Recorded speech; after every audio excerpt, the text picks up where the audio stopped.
customer ticked off, make it impossible for them to find you or try to ask you a question. And there's tons of uh, uh, products out there that make you do this. It's crazy. Lunch with Norm.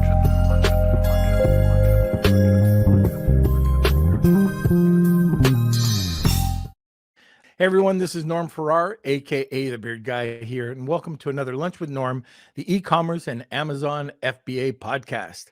Okay, this episode we're going to be talking about customer support, standing out with awesome e-commerce customer care. We're going to be talking about how brands should approach customer service, how do brands balance automation and personalization when they use customer care, and what mistakes do you see brands making with customer care? All right, stay tuned for another Lunch with Norm, the e-commerce and Amazon FBA podcast. Okay, like I said, today we're going to be talking about standing out with awesome e-com customer service. Our guest began selling on Amazon in 2014, and like many others, used to outsource to offshore agencies. However, he found small misunderstandings lead to larger problems, so he decided to look for a solution. What began as a part-time interest in 2014 has grown into a whole separate company. He's gathered an awesome team of U.S. native English speakers that manage customer interactions for a large number of clients.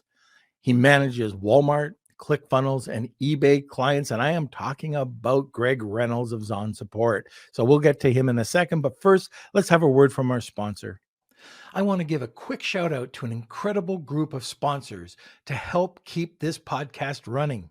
The Lunch with Norm podcast would not be possible without the support of the following sponsors: Post Purchase Pro, Clear Ads, Jeff Schick Law, Rebate.com, Honu Worldwide, Digital Blacksmiths, Netfluence, Extreme Power, and Startup Club. Now back to the show. And where is that Zon Support guy? Hiding in the background, Norm, just waiting for you. How are you? I'm good, thanks. A little chilly down here. I'm in Monterrey in Mexico at the moment. It's hit 9 degrees, which I wasn't expecting, but hey, that's okay. It's warmer than where you are, right? Yeah. It's at least you're not in the negative. Well, there we go. Yeah, I can look out and see the lake. Our lake now is completely frozen. We got ice huts out there. Yeah, it's cold. Yeah, it's a way of life. Yeah, one day I might do that. Well, no, in my next life, right? Exactly. You know, not in this life. No. It was interesting when I was reading your bio, but what got you started? Like, why did it stop? You mentioned something in the bio that said little things matter.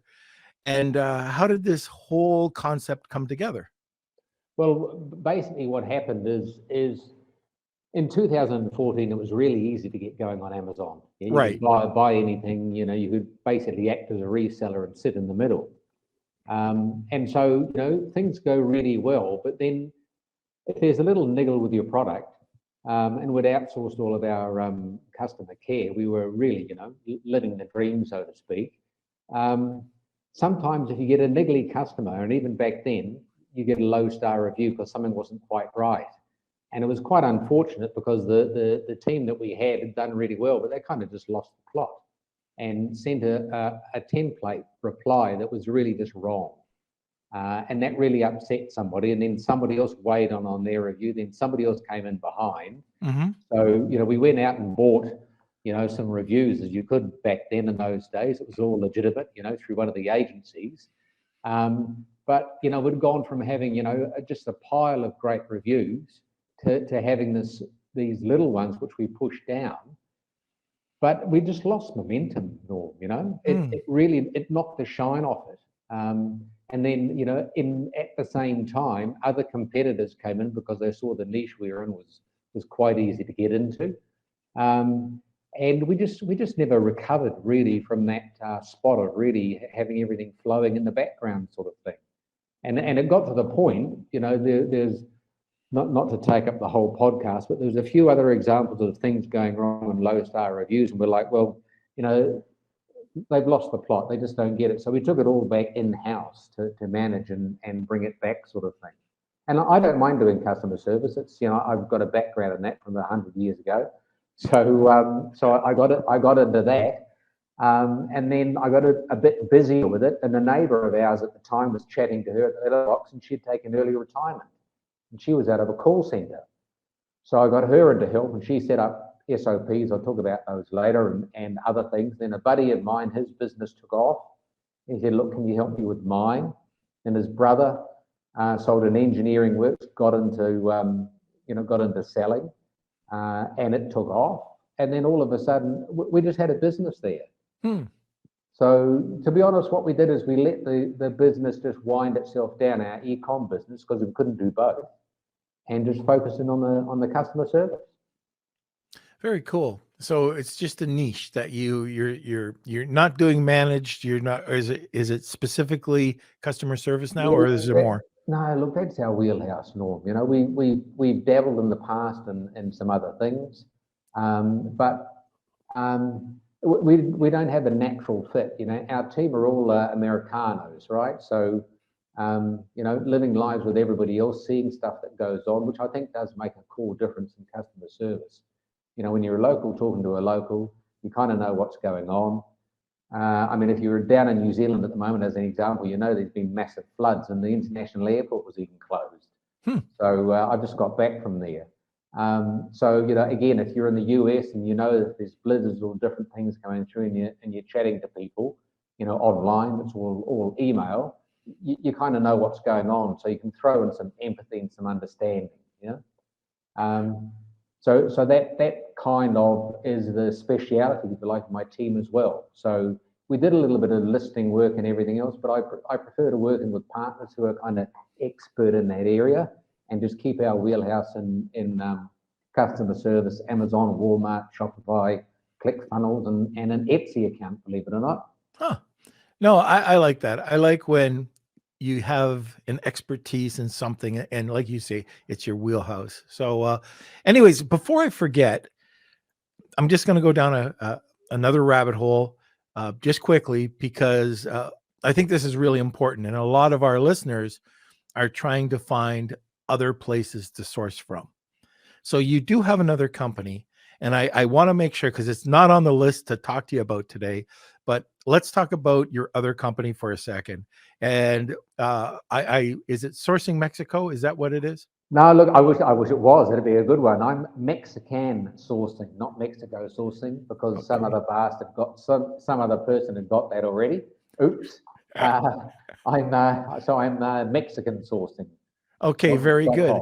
Yeah. So, and you're in Monterey right now. You're going to be over at the Evo Latam next week as well. So it'll be interesting to talk to you. But if you are interested, check it out. We're going to post that information in the comment section, because we get calls, or people are asking us all the time, is there a sourcing agent that we could use in Mexico? And we have a couple that are in the group, but Greg is definitely somebody that you can trust and that you can go to. So I just wanted to mention that. I knew I'd forget to ask you about that before the end of the conversation. Thanks, Noel. No problem. Now let's talk about how brands should approach customer service. Sure. Look, I think everybody needs to take a step back and really focus on, number one, on their product. Yep. As they're starting to draw up their customer service, acknowledge what the weaknesses are, go through all their competitors, see what other people are saying in reviews and that kind of stuff, and then just sit back and reflect, because nothing's perfect, nobody's perfect. Well, I'm the one exception there, but things do happen, things do go wrong, and I really think that the key for a brand is just to acknowledge that, also, that they can't sell to everybody, that their product, the color, the range, how it operates, how it switches on, whatever, won't suit everybody. And then to that end, if you're sitting back there and kind of looking about your product and everything else, just think about the way that you're talking to people, because if people don't like your product, some of them say it quite overtly, and some of them say it kind of in a roundabout way because they're a little polite, which is fine.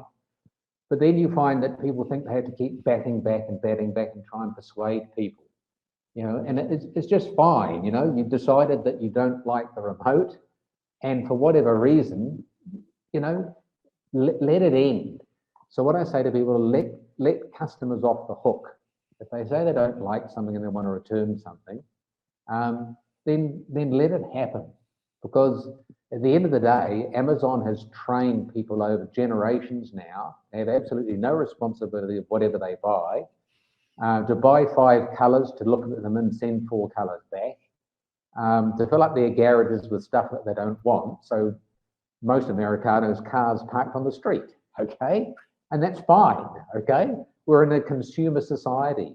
So I think going in, when you're looking at your brand and your positioning and everything else, you also need to understand the ecosystem that you're going on in e-commerce, which is very, very different, if you like, to a retail store where you have to front up to somebody and say, look, I actually want to return this. It's different when you have to eyeball somebody.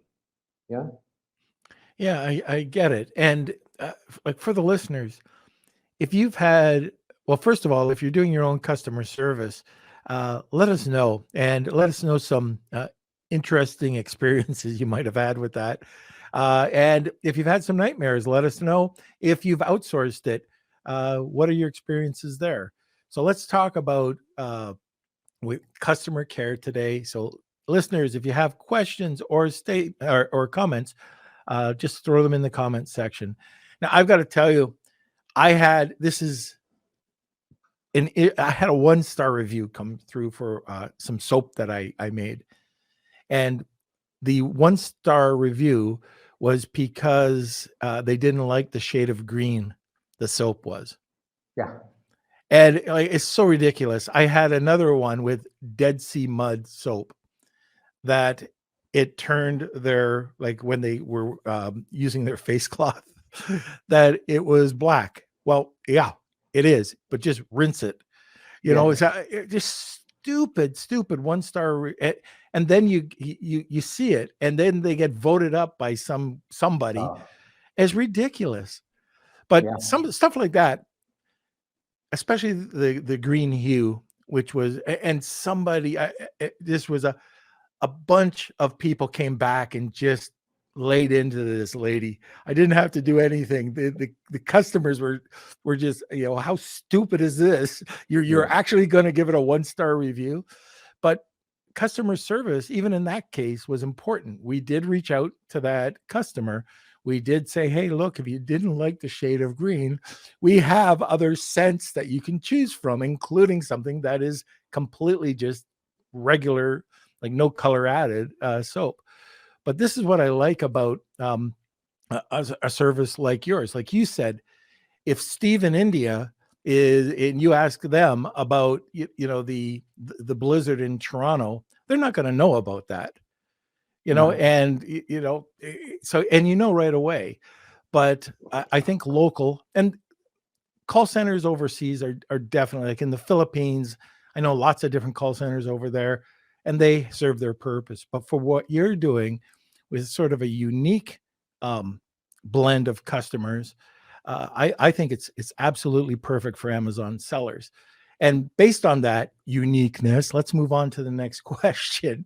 And can you give us some unique examples of effective solutions that you have that you've implemented for customer care? Well, sure. Look, one of the things, and talk about returns and refunds, because let's face it, that's a big part of business, yeah? Yeah. And in terms of Amazon, they constrain you severely by anything that you can do, and that's okay, it's their sandpit. So if you get a return coming through, you can set up an alert within your Seller Central account that'll actually pop you an email and let you know if somebody's, lodged a request for a return. So what we do on those is we reach out to those customers with a nice polite note. Hey, Amazon just told us that you want to return your XYZ. Sorry to hear it wasn't quite right. If you've got it, still hold on to it. Maybe we can help you. Let us know. Love, Greg, sort of thing. Right. And so what often happens these days is customers have opted out.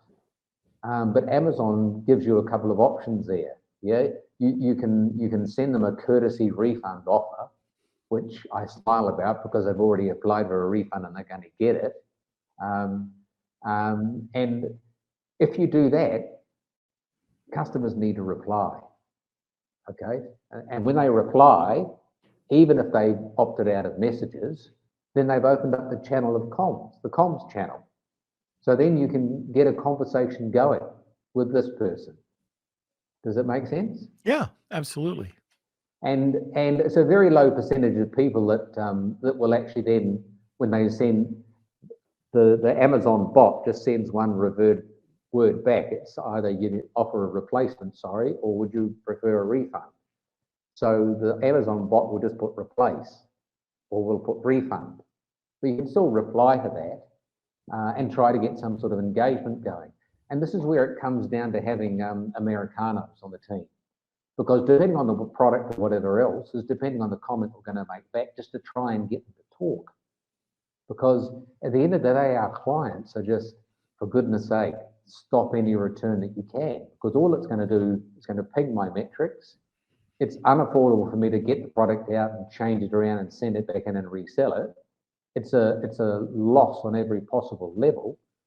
Plus now with Amazon's talk about them going to charge for returns, you know, it's like you give up, okay? So the whole strategy here is not so much to try to persuade them to keep it or whatever else. The underlying strategy is actually to stop the physical return. Yeah. Yeah, I get that. And just that you mentioned Amazon again, just nickel and diming. Now it's returns that they're going to be charging for. So Yeah, and I just feel that is just so wrong on every level, because you know you train people for generations, as I mentioned earlier, to buy stuff with no conscience and return it at a whim. yeah, And now to hit up sellers, it doesn't work for me. That's for sure. You know, and customer service with an Amazon, which new sellers come to us, Norm, get this, that some of them have said to me, oh, I actually thought Amazon managed our customers. I didn't think we needed to do any of that. And so eventually when we get in their account, we see all these messages that have gone over SLAs or whatever. They just never bothered to reply. So it's kind of crazy, because of course, if they do end up reaching out to Amazon in a nanosecond, because I think they must be paid per second, they just refund. Yeah, there's no debate, right? That's what they're there for. They're there to assure the customer.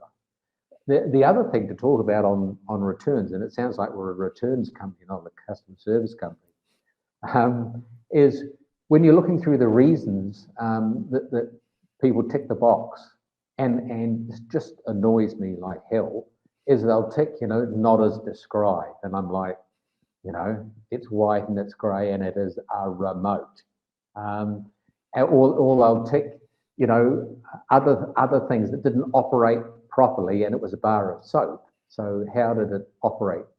yeah, What it is even though customers have been trained that you can return anything, they're not sure. So they try to tick the box that they think will be most likely to get the return. So when you're looking through all your returns and the reasons and everything else, don't have too much weight on that, because it's skewed by just people being people, wanting to make sure they'll get the return, not have a hassle with Amazon. right. You know? Yeah. And you know, I feel sorry for people who are in apparel, because, Oh, you know, even for me, I'm going this online sellers thing, right? yeah, I got to get some denim shorts. I don't know my waist size. So there's different waist size for different customers. Buy yeah, a bunch of shorts, and whatever fits. The others yeah. go back.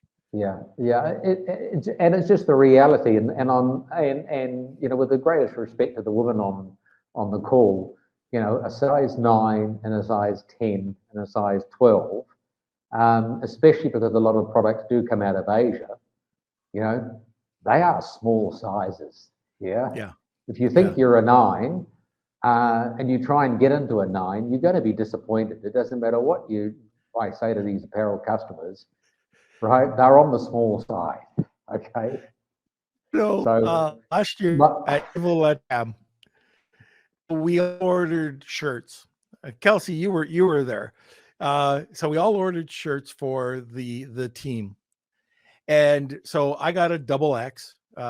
Tim, I don't know. I think he was an XL. So they all came in. We all tried them on, and we walked. And we have pictures of this. My double XL was like a halter top. It was above my belly button, and we're all taking shots, and we were putting it on the social media. But that was a double XL. It yeah, was crazy. So it not is. all sizes are created equal. They're not.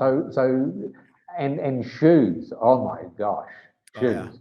So, so unless you're a real expert in that area and that's your kind of thing, and you know that, and it's inherently part of your DNA, because believe me, some of our apparel customers do extremely well. They're dialed into a niche.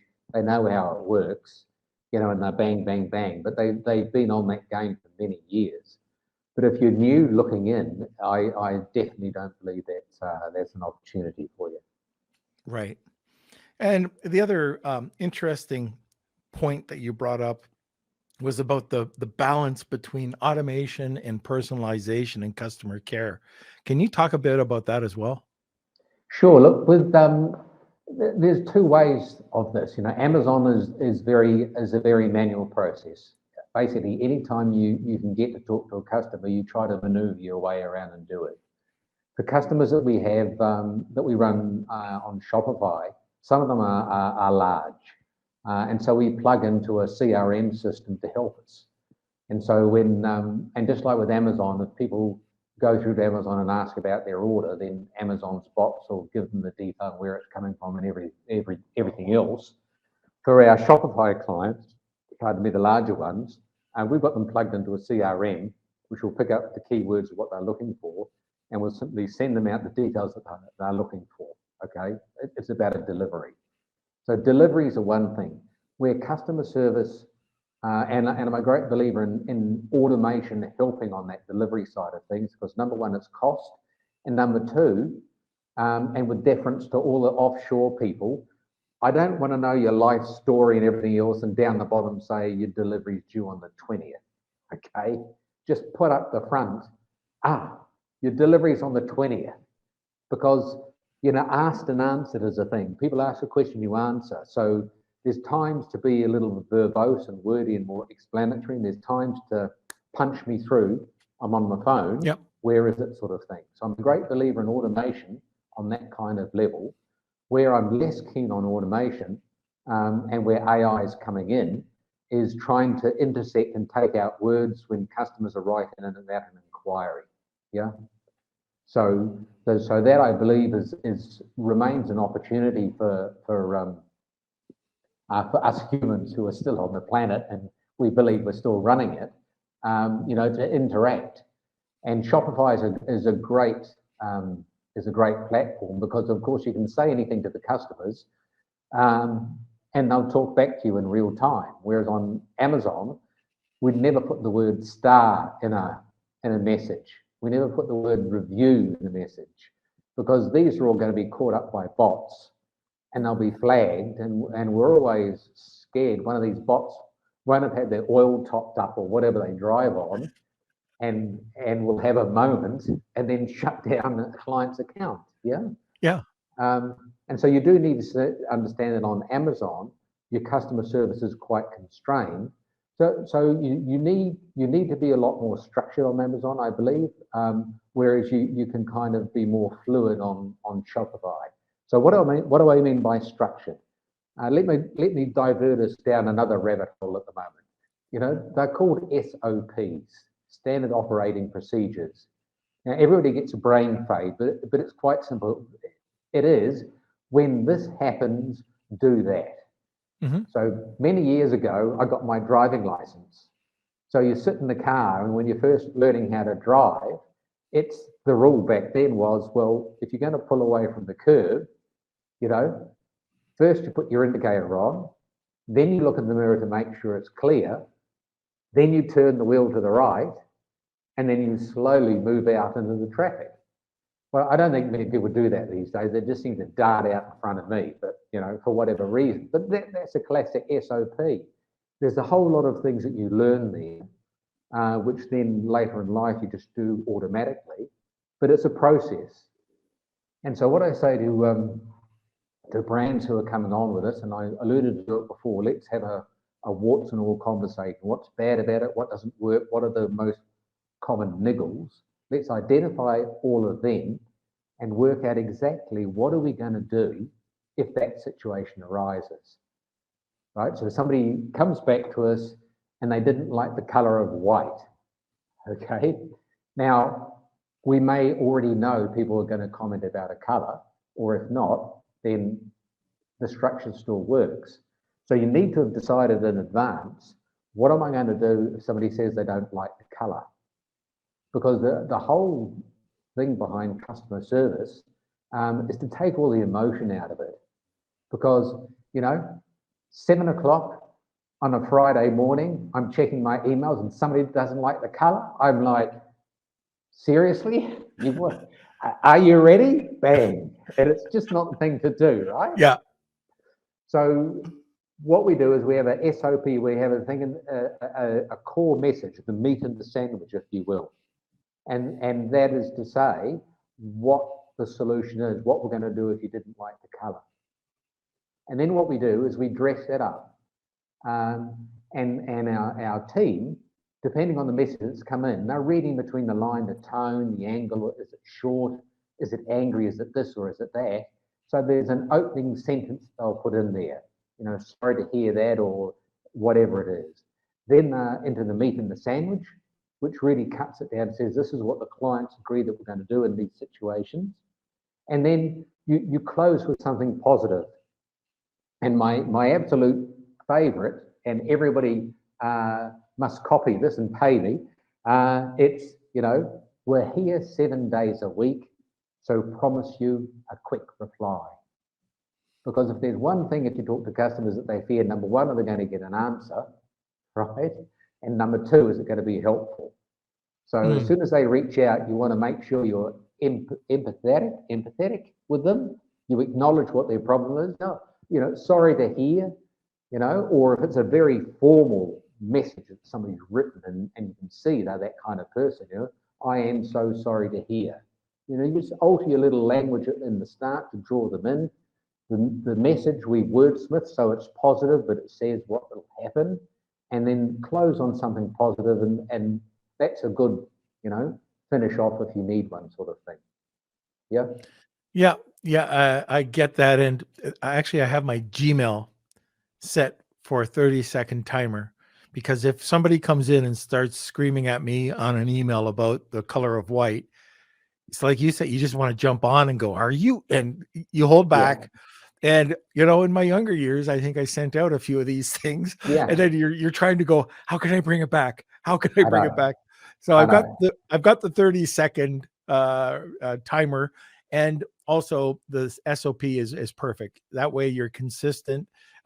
It's easy if you're scaling your company, it's easy to show your new hires exactly the tone that you're looking for. But it's funny, you also talked about driving a car.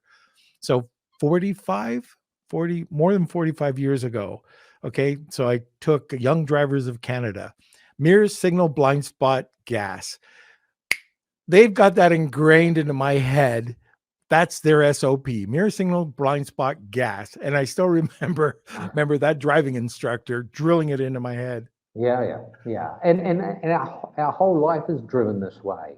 And so there's two parts of this conversation. Number one, if you're doing it, if you're a DIYer, and don't start me on that, but if you're a DIYer, then you need to sit down, and there's about 20 different scenarios that you can always come up with. And it's also, if it's a return or if it's a replacement or for whatever reason, right? There's some standard stuff. But you agree with yourself in writing at the start what you're going to do. So then when you're on doing your customer service, you don't end up shooting from the hip, right? You're actually making very sure that you're in tune with the customer, okay? Which is the most important thing. The other thing that I would say to you, to everybody who's doing it themselves, well, you don't know what you don't know until somebody tells you something that you didn't know you didn't know. Mm. Okay, and by that, what I mean is, what's the best use of your time? Okay, it's actually your next sale, not the current sale. The current sale is in play. And there's not a lot you can do about that except mess it up if you don't handle it as well as you could. But the time that you're doing that, you should be focused on your next sale. Is it on your marketing? Is it on your PPC? Is it on influencers? Is it on product differentiation? Is it on supply chain? I mean, there's a million things that a seller needs to be doing. And what I find is a lot of people gravitate to the customer service because they kind of like that, and it's they kind of feel about it, and it's their comfort zone. But I say to sellers, if you're comfortable doing something, that's the first sign that you shouldn't be doing it, because unless you're on the edge or trying to grow your business or learn or get on a podcast or read a book or fill your brain with something, it's not a good idea to fill yourself with that minutiae, about customers. Yeah, make sense? Makes sense. Okay, we've hit the bottom of the hour, and anybody who's listened to the podcast knows this is the time to enter for the hashtag Wheel of Kelsey. So hashtag Wheel of Kelsey, tag 2 people, and you'll be entered into our giveaway today. If it's the first time you're listening, we have a great giveaway. We'll be talking to Greg about that again. But tag Wheel of Kelsey, 2 people, you can take an entry. Greg, what do we got as a giveaway today? A giveaway from me. Uh-oh. Kelsey didn't do his job. Hey, I'm joking. There's 2 parts of the giveaway, all right? All right. The first is a giveaway to the lucky draw that Kelsey runs, and that is an hour consult with me to talk about customer service, about everything in terms of that wheelhouse. And, to spice it up a bit, if somebody's struggling a bit with sourcing, and Mexican sourcing might be something, more relevant to them, you're welcome to do it for the same thing.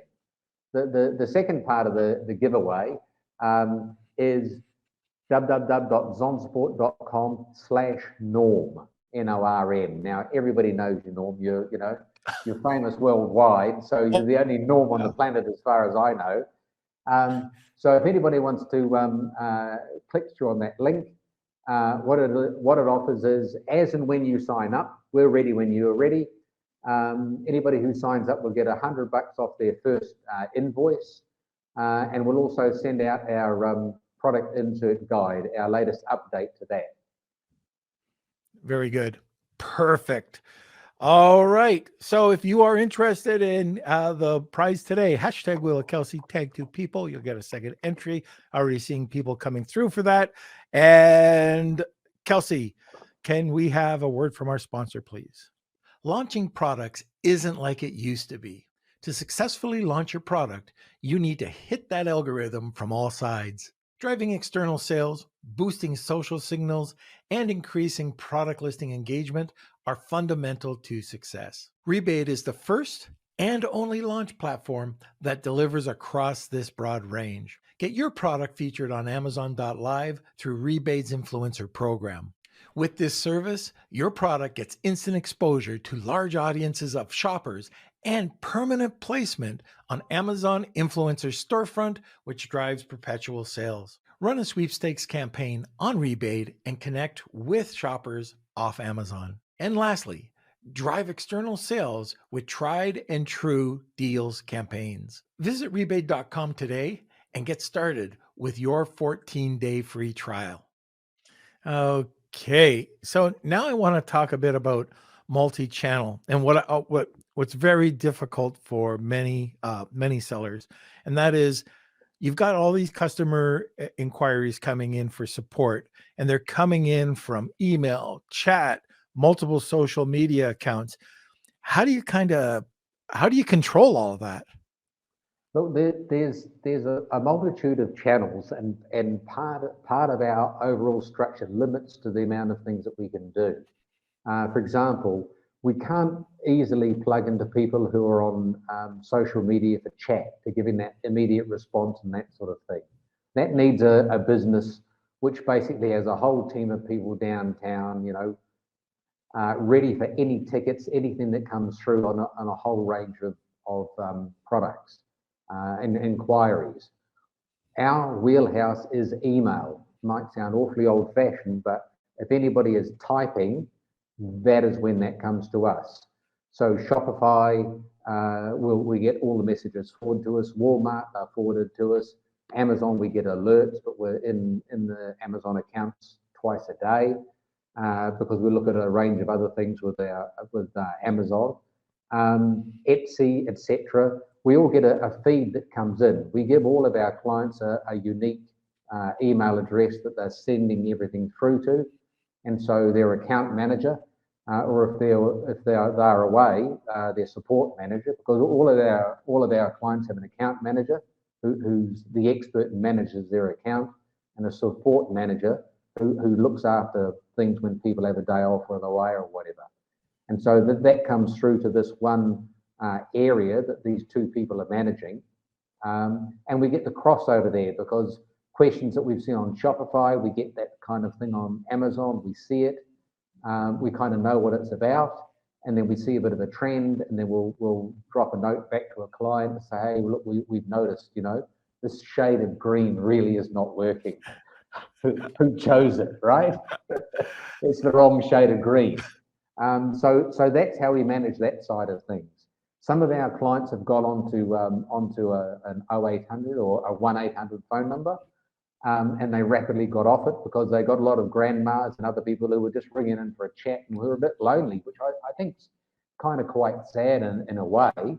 Or other people were just ringing up just to chastise them or whatever about their product. And so what they've actually done, which I think is quite clever, and here's where tech comes in, it goes into a voice to chat. So an AI then sends us an email and says, okay, here's all what this customer's about. And what they've done on their message services, they've prefaced this, look, thanks very much for your call. The quickest way for us to serve you is for you to give me the following information. You please tell me the date of your purchase, what your order number is, and let me know what the problem is. Yeah, and we must have your email address, and can you please repeat it?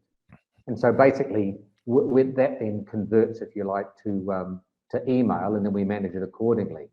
Chat is not something for us. Okay. All right. Now let's talk about mistakes. Customer care mistakes. I'm sure there are plenty.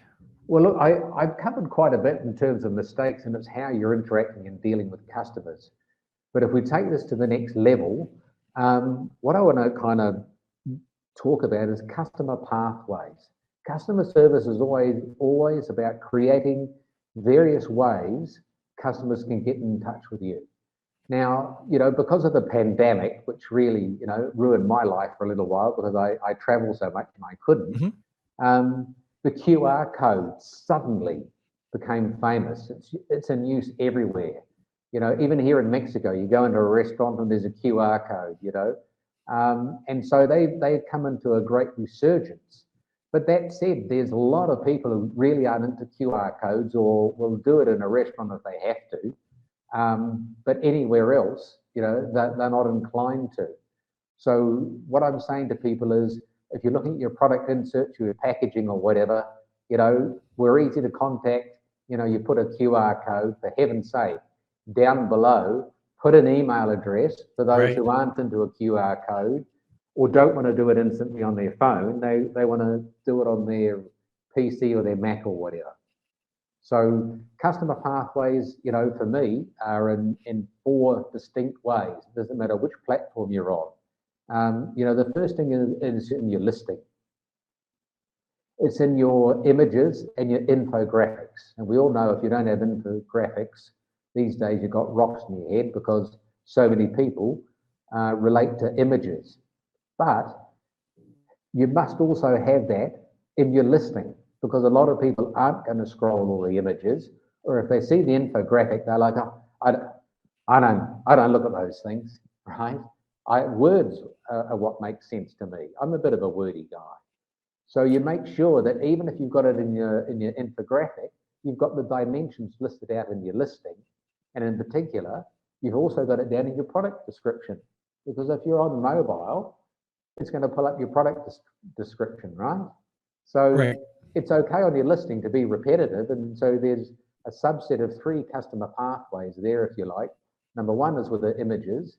Number 2 is with your bullets. Number 3 is with your description. Number 4 maybe is down in all the other bump. Okay, so the second area, which is a customer pathway, is on your packaging.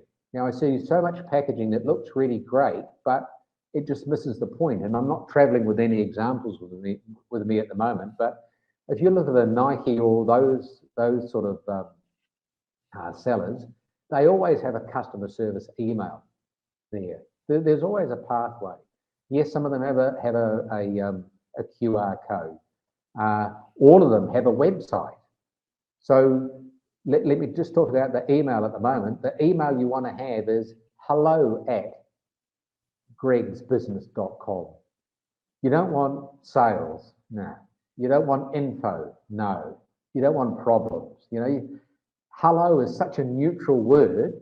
It's like, I prefer to use that, and in terms of I work with people who work with words and dynamics and wordsmiths and all that kind of stuff when we set up a lot of SOPs, and it is a very neutral word, hello at, okay, because people will then reach out to you if they've got a problem or an observation or want to check in on something or for whatever reason.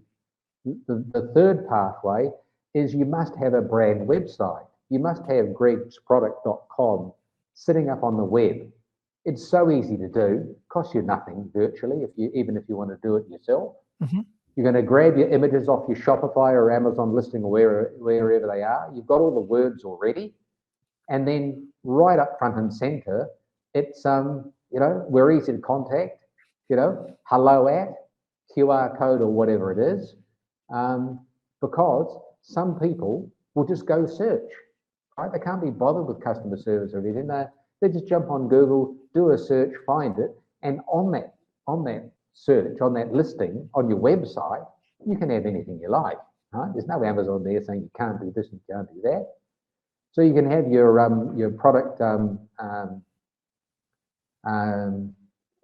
operation, how to switch it on, switch it off, troubleshooting tips, recipes, whatever it is. You can have lots of added value sitting there, which you'd like to put in front of your customers, which is far less limited on Shopify and is totally limited, if you like, on Amazon. And the last area that I've spoken about is the socials. Okay, everybody's into social media, and I'm a bit of a dinosaur on that, but I'm out there doing some stuff, not a lot. But again, it's got to come through that it's easy for people to send you a message, and in particular, you're going to get it and you're going to act on it. So if you've got those 4, the listing, the packaging, your brand website, your socials, if they're all leading back into your customer service funnel, then Norm, you haven't really made a mistake unless you mess it up when you're responding. Yeah. I don't know about you, but there's nothing. So let's say you have a problem or you don't have a problem. You just want to get in contact with the supplier because maybe you want a different color or whatever it is. And you go to their website and you have to hunt for a phone number or email or whatever it is. Yeah. On their packaging, there's nothing there. Yeah. When you get it, there's no insert. There's nothing. Yeah. You want to really get a customer ticked off, make it impossible for them to find you or try to ask you a question. And there's tons of products out there that make you do this. It's crazy. Yeah, totally. Put you through the hoops. Try contacting AT&T. I'm like, I just need to phone you because I'm in Mexico and something's not working, right? Anyway, I digress. So yeah, the whole thing about customers is, for whatever reason, if you make it so simple for them to connect with you, you're ahead of the game. There's Right. no doubt about it. And then if the style of your reply and your response, is in tune with their language, then you'll go a long way further as well, and you'll have a bit of fun along the way. Yeah. Right. Okay. Well, let's see. Kelsey, can we get a couple questions going? Oh, Yeah. and by the way, if you want to enter the Wheel of Kelsey today, I just saw Brian enter. It's hashtag Wheel of Kelsey or tag 2 people, and you'll get a second entry. And the prize is a 60-minute free review and consult with Greg. So yeah, take 2 people for an extra entry. And we also have something available for everyone where you can get $100 off your invoice from Zon Support if you use the link provided. So that's zonsupport.com/norm. And yeah, let's get into some questions. We got a bunch coming in. First one is from Luke. I've heard there's a way to start a customer service loop by messaging customers, providing them with some sort of value, and then we are able to have actual back and forth dialogue with customers. Is this a thing? Is it a good idea? Well, I think you must be talking off Amazon. And look, there's 2 things here. At the end of the day, what are you actually trying to achieve? Okay, because just accept you've got a great product and you've sold it and somebody's bought it, and that's fine. If it's a product that you've got which has got a residual to it, it's a rubbish container and you're selling rubbish bags, then yes, there's a reason for you wanting to do this. But if you're just getting going, I really encourage people just to keep it real simple from the get-go. All right, Kels. Okay. Next question is from Claudia. For a very small brand, how important is it to have a customer service phone number that you show on your product packaging? Look, even the big brands often don't have a customer service phone number. You don't need a customer service phone number. And surprise, surprise, a lot of customers are a lot more comfortable to send an email or drop a note about something than they are to ring you. So I absolutely would keep right away from phone numbers. I would have, as mentioned, a website up there, and I would have up, front and center, hello at your brand, or if hello's gone to some other part of your business, something kind of neutral to get people to connect with you. All right, question 3. Okay. And Luke just messaged, going back to that first question, he's talking about on Amazon to ask for feedback. Yes. Okay. So yeah, Luke, absolutely. And look, these days this is all automated, and I strongly recommend that you go with the automation, because Amazon do a good job with it. Whether you're with Helium 10 or Zon Guru or one of the many platforms out there, when you're reviewing your account, different things, how it's running, all of them have an automated request a review. And so by signing up for that, the software sends a signal to Amazon, and then Amazon sends out please leave a product review and please leave seller feedback. Amazon love to have control. So you're much better to do that than to try and do it yourself, because if, number one, it's laborious, and number 2, if the bots see all these emails suddenly going out to customers, it's going to flag, what is this guy doing? Why are they trying to draw our customers off Amazon? So stick with the automation. Okay, great. Another one from Claudia. I like this one. Has there ever been an instance that was so ridiculous where you said no to a refund? And if so, would you tell us that story, Greg or Norm? Well, look, I'll go first, because this is the beauty of outsourcing to us. We have no emotion, although we do have some chuckles in the background, and we have some real moments in the background as a team on this sort of stuff. If you don't refund the product, you will be rewarded, okay? And it's called a low star review. So for the rights and wrongs and for everything else, the quickest way to move on through life is to accept the refund and focus on the next sale, because you've already lost this one, and going down that rabbit hole, it'll bite you on the derriere. Norm. Yeah, I agree with what you said. And no matter how ridiculous it is, you have to give that review because they'll just slam you with a 1-star. I mean, there's many a time that I don't want to give a review, like the green soap, for example, or the Dead Sea mud. I'm just trying to see if there was any other really and there has been tons of just stupid. Yeah. I mean, you've never refused a refund, though, have you, Norm? No, absolutely not. And No. even if I get a more of a neutral, like we take a look at our reviews, and we'll even offer another scent. So if somebody's saying, "Oh, it's a little bit like I love the soap, but it's a little too heavy of a scent," well, we'll send out an email just saying, "Hey, even refund the money.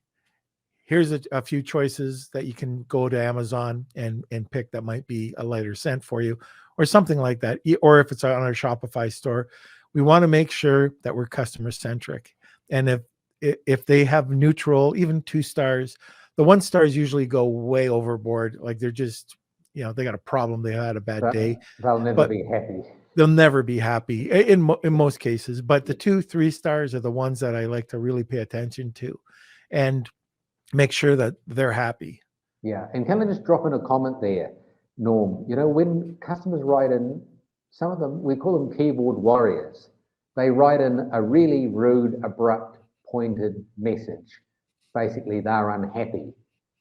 We don't reply, okay? Customer service for many organizations is, did I reply to every message in 1.2 nanoseconds? No. If we get a keyboard warrior, we're like, we ain't talking to you. Yeah. So you go to bed, in the morning you'll wake up, the universe is still spinning, life will have a different perspective, and we'll have responded by then, and you won't be sitting on your keyboard pause coming, come on, I dare you, say something. And the same as in the morning. If we get one of those, we say, well, that must have been a rough breakfast, and we'll respond to you at the end of the day.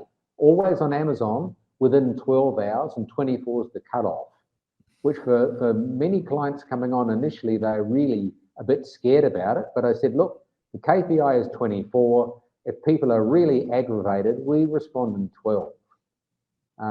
That might save you a bit of heartache as well. Right. And one of the other things, if you do see a group of 1 stars come in, 2 stars, check out the profiles if you have time, if it bothers you.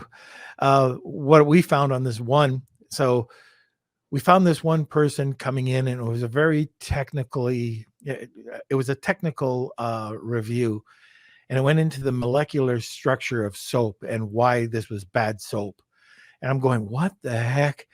And I go into the person's profile, and they're either 1 or 5-star reviews, and the person, English is not their first language. So you could tell, like, there was just no proper grammatical structure to the sentences. And yet they've got this 3 or 4 paragraph scientific explanation about the molecular structure of soap. And so we were able to get Amazon to remove that because it was not coming from them. We just took shots and we said, look, this is the person, 1 star, 5-star, 30 different reviews. And now this person who can't even spell this word right is writing this document. Yeah, it's called copy paste from Wikipedia. Yeah, somebody paid them $20 to do that. I know. Okay. All right, let's get on to question 4. All right. We have it from Luke. He says that return strategy is brilliant.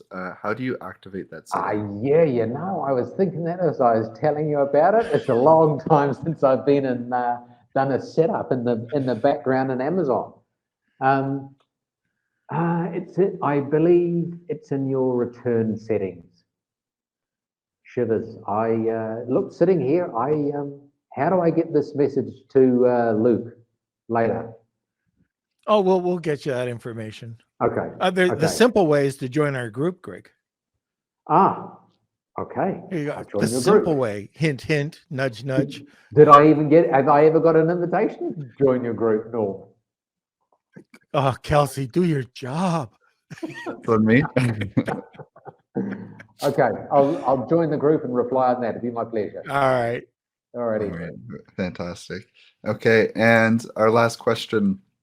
I'm not sure if you'll know the answer, but from Rad, can we get solar products from Mexico? I think you'll find the solar products down here all coming from China and on Mexico. You know, to get it back across the border, Mexico into the US, you know, under the free trade agreements, the product's got to be manufactured. You know, the raw materials basically got to come from Mexico. There's a little ratio in there, but I'm pretty sure solar. The Chinese are all over that and own that niche. So I'm 99% certain. No, I'm 100% certain. No, solar products, no. Unfortunately. Okay. Yeah. Alrighty. Okay. I think that's it. Last chance for the giveaway today. Hashtag Wheel of Kelsey, tag 2 people, and you'll get an extra entry. It's been awesome having you on the show today, Greg. Hey, look, it's been good to catch up, Norm. We keep running into each other at all these events and keep saying, you know, we must catch up some more. And so, yeah, we've done well to finally make this happen. I appreciate your time. Well, now in Monterey, we will do lunch. Yeah, okay, that's fine. I look forward to that. Okay, I'll even bring you a mug. Okay. No, don't, because then I got to cart it around. Ah, Yeah? okay. Get this, 7 months on the road, carry-on bag only. That's the way to travel. Wow. Yeah. I hope you do laundry. Oh, daily, Norm, the daily. All right. Okay. So let's go to a wheel. Let's go to a sponsor, then over to the wheel. Kelsey, anytime. Just a second. You really threw that one out quick. Here we go. We're from our sponsor. I want to thank Jeff Schick Legal for sponsoring this episode of Lunch with Norm. You've probably heard on the podcast about Amazon suspensions.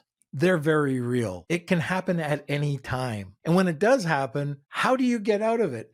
How does the little guy like you and me get out of these suspensions without paying an arm and a leg in legal fees? This is where Jeff Schick Legal is here to help. For a very low monthly retainer, for only $89, get access to Amazon attorney Jeff Schick. That's right. You can sit back, relax, enjoy that cup of coffee while listening to the Lunch with Norm podcast, knowing that you have an advocate and a partner in your business success. But wait, just mention Lunch with Norm and receive 50% off the first 2 months. Get the protection you need and visit jeffschick.com today. That's JEFFSCHICK.com. Now let's get back to the show. Okay, I just saw Tony Sagar. Tony, I don't know if you got my message, but I'm going live with your product today. So it would be awesome to have you on the Amazon Live. So anyways, that's a little bit later on. I see that there's a comment here from Claudia. I want to talk to Greg about sourcing from Mexico. How do I contact him? Yeah, Greg at zonsupport.com. That's just the easiest one to do at the moment. Or Greg at mexicansourcing.com. Either or. Okay, perfect. All right. So Kelsey, if you could just throw that in the comment section. Again, it's been awesome having you on here. I'm glad we're going to be able to meet in a couple of weeks. If you want to kick around after the wheel, you'll just be back in the waiting room for a second, and then we'll get right over to you. Alrighty. Okay, Kelsey, the wheel. All right, the wheel of Kelsey. Here we go. It's time for the Wheel of Kelsey.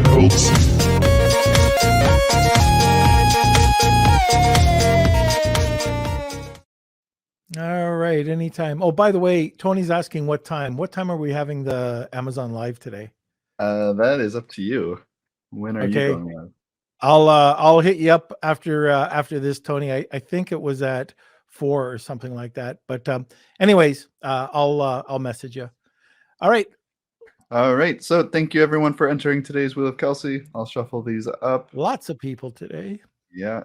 And we do this every single podcast. So make sure you come back on Friday for another Wheel of Kelsey. If you are the winner, please email me, kate@lunchwithnorm.com.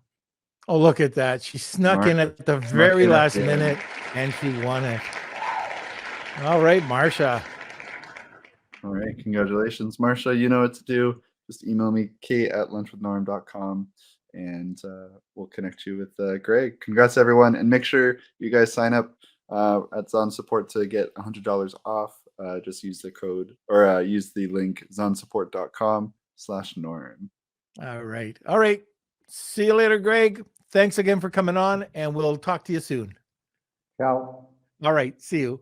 Want more great information? Don't forget to subscribe by clicking here. Also, if you want to check out our latest podcasts, click over here. Lunch with Norm.